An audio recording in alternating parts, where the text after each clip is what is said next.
Hello, this is Mr. McGovern in the sixth video in the Energy and Work series, and this one is on power.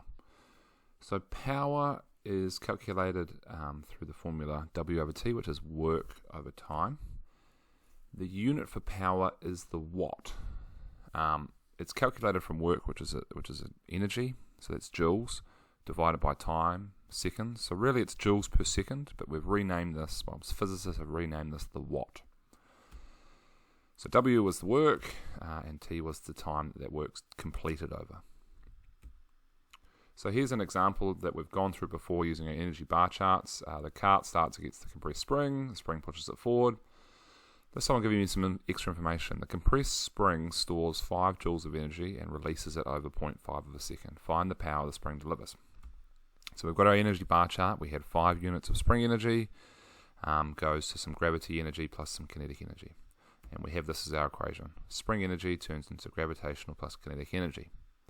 However, I've just told you that the power equation is work over time, and there's no works to be seen there at all. Right? We've got a spring energy, a gravitational energy, and a kinetic energy. So how do we do this? What we do is we just take the same situation, redo our bar chart, except leave the spring out of the system. So we have the earth, the cart, and the track.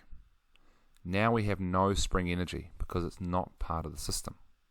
So how do we balance this? Because conservation of energy says energy must be conserved, the same before and after.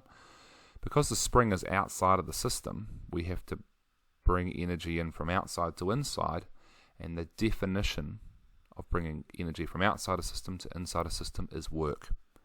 Exactly the same situation, but we're looking at it from a different way. The spring's outside the system. So now we know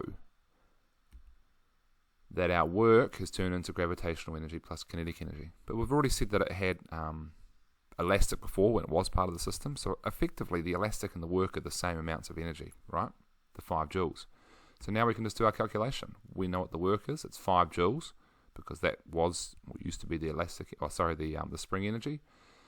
And it's released over 0.5 seconds. So 5 divided by half is 10 watts.